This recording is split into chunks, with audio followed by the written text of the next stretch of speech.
परदेशी शिष्यवृत्तीची योजना देखील आपणच सुरू केलेली आहे। त्यामुळे मला असं वाटतं की ज्यावेळी मराठा समाजाच्या हिताचे निर्णय घेण्याची वेळ आली त्यावेळेस आम्हीच ते निर्णय घेतलेत, हे मात्र मी अधोरेखित करू इच्छितो। मला अतिशय आनंद आहे की एक चांगला तोडगा, मराठा समाजाच्या हिताचा तोडगा आज मंत्रिमंडळ उपसमितीने काढला आणि त्यामुळे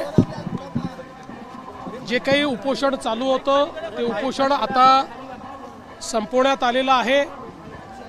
खरं म्हणजे हैदराबाद गॅझेट लागू करण्याकरता आमची सुरुवातीपासून तयारी होती, पण त्यातला महत्त्वाचा विषय असा होता की त्या ठिकाणी श्री मनोज जरांगे पाटील यांची जी मागणी होती सरसकटची, त्याच्यामध्ये कायदेशीर अडचणी होत्या। हायकोर्टाचे आणि सुप्रीम कोर्टाचे निर्णय हे बघता अशा प्रकारे सरसकट करणं शक्य नव्हतं आणि विशेषतः आपण या ठिकाणी लक्षात घेतलं पाहिजे की या संदर्भात ही वस्तुस्थिती त्यांच्या लोकांच्याही लक्षात आणून देण्यात आली।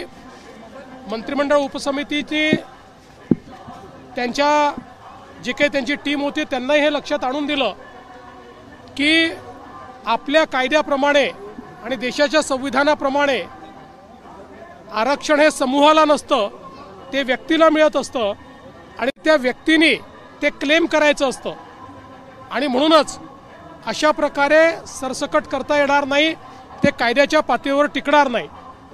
आणि त्यांनी देखील काल ती भूमिका समजून घेतली, स्वीकारली आणि त्यांनी सांगितलं जर कायद्यात सरसकट बसत नसेल तर सरसकट करू नका।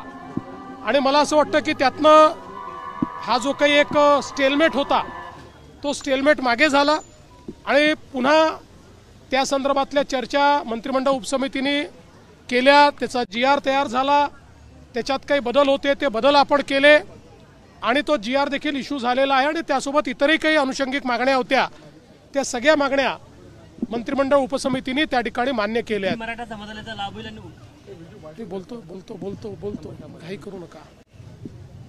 त्यामुळे एकूणच पहिल्यांदा तर मला श्री राधाकृष्ण विखे पाटील जे या मंत्रिमंडळ उपसमितीचे अध्यक्ष होते आणि मंत्रिमंडळ उपसमितीतील सर्व जे प्रमुख नेते आहेत त्या सर्वांचं, आमच्या मंत्र्यांचं अतिशय मनापासून अभिनंदन करायचं आहे की त्यांनी सातत्याने बसून एकेका गोष्टीचा अभ्यास करून मोठ्या प्रमाणात चर्चा करून त्या ठिकाणी हा मार्ग काढलेला आहे। आणि आता हा मार्ग निघाल्यामुळे मुळातच जे मराठवाड्यात राहणारे आमचे मराठा समाजाचे लोक आहेत यांचा कधी काळी त्यांच्या रक्तनात्यातल्या कोणाचाही कुणबी म्हणून उल्लेख झाला असेल तर त्यांना आपल्याला नियमाने ते सर्टिफिकेट देता येतं आणि हैदराबाद गॅझेटियरमुळे अशा प्रकारची नोंदी शोधणं हे सोपं होणार आहे आणि त्यातनं फॅमिली ट्री एस्टॅब्लिश करून अशा प्रकारचं आरक्षण देता येणार आहे। म्हणजे एकीकडे ज्यांना अशा प्रकारचा पुरावा मिळेल त्या सगळ्यांना ते आरक्षण मिळेल आणि जी OBC समाजात भीती होती की सरसकट सगळे अशा प्रकारचं आरक्षण घेतील आणि ज्यांच्याकडे पुरावा नाही तेही आरक्षण घेतील आणि इतरही समाजाचे त्याच्यामध्ये घुसण्याचा प्रयत्न करतील, तर तशा प्रकारे आता या ठिकाणी होणार नाही। ज्यांचा खरा क्लेम आहे पण कागदपत्रांच्या अभावी त्यांना तो क्लेम मिळत नव्हता, अशा मराठा समाजाच्या लोकांना आता याचा फायदा मिळणार आहे। त्यामुळे मला असं वाटतं की एक मराठा समाजाकरता अतिशय चांगला निर्णय आणि विशेषतः हा सगळा प्रश्न सर्वाधिक मराठवाड्यामध्ये होता, कारण मराठवाड्यात रेकॉर्ड्स नाही आहेत आणि म्हणून मराठवाड्याकरता हा प्रश्न अत्यंत महत्त्वाचा होता आणि मराठवाड्यातनं इतरही भागांमध्ये राहायला गेलेले जे लोक आहेत त्यांच्याकरता महत्त्वाचा होता। मला असं वाटतं की त्याच्यावर एक संवैधानिक तोडगा आम्ही काढू शकलो आहोत, एक असा तोडगा काढू शकलो आहोत की जो कोर्टातही टिकेल आणि त्यातनं लोकांना फायदा होईल। आणि म्हणून मला असं वाटतं की मी स्वतःही मंत्रिमंडळ उपसमितीच्या कामावर समाधानी आहे। त्यांनी उत्तम काम या ठिकाणी केलेलं आहे, मी त्यांचं अभिनंदन करतो।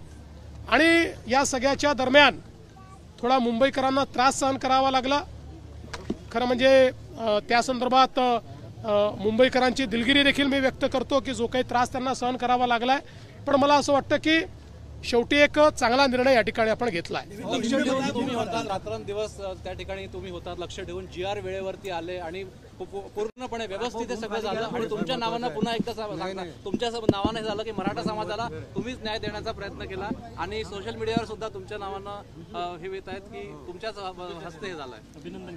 बघा, मी एक गोष्ट सांगतो की सातत्याने राजकारणामध्ये टीकाही सहन करावी लागते आणि लोक तुमचं स्वागत देखील करतात। जेव्हा टीका झाली त्याही वेळेस मी विचलित झालो नाही, कारण माझ्यासमोर एकच ध्येय होतं की समाजाला न्याय द्यायचा आहे आणि तो न्याय देताना दोन समाज एकमेकासमोर येणार नाहीत, दोन समाजामध्ये तेढ निर्माण होणार नाही, दोन समाजामध्ये याला दिलं म्हणून त्याच्यात अन्यायाची भावना तयार होणार नाही, अशा प्रकारचा निर्णय आपल्याला करावा लागेल, कायदेशीर निर्णय करावा लागेल। आणि म्हणून या संदर्भात जे जे काही कायदेशीर आहे त्याचा सगळा अभ्यास करून आम्ही हा निर्णय घेतलेला आहे। याचं श्रेय हे आमच्या मंत्रिमंडळ उपसमितीला आपण दिलं पाहिजे की ज्यांनी खूप चांगलं काम याच्यामध्ये केलेलं आहे, ज्यांनी खूप मेहनत याच्यामध्ये केलेली आहे आणि पुढेही ही समिती सातत्याने समाजाकरता काम करेल। मी एक गोष्ट आपल्याला निश्चितपणे सांगतो, मला दोष दिले, शिव्या दिल्या, तरीही मी समाजाकरता काम कालही करत होतो, आजही करतो, उद्याही करत राहील। मराठा समाज असो, OBC समाज असो, महाराष्ट्रातला कुठलाही समाज असो, प्रत्येक समाजाकरता काम करणं हे माझं मी कर्तव्य समजतो। त्या कर्तव्यात कधी शिव्या मिळतात, कधी तुम्हाला फुलांचे हार देखील मिळतात।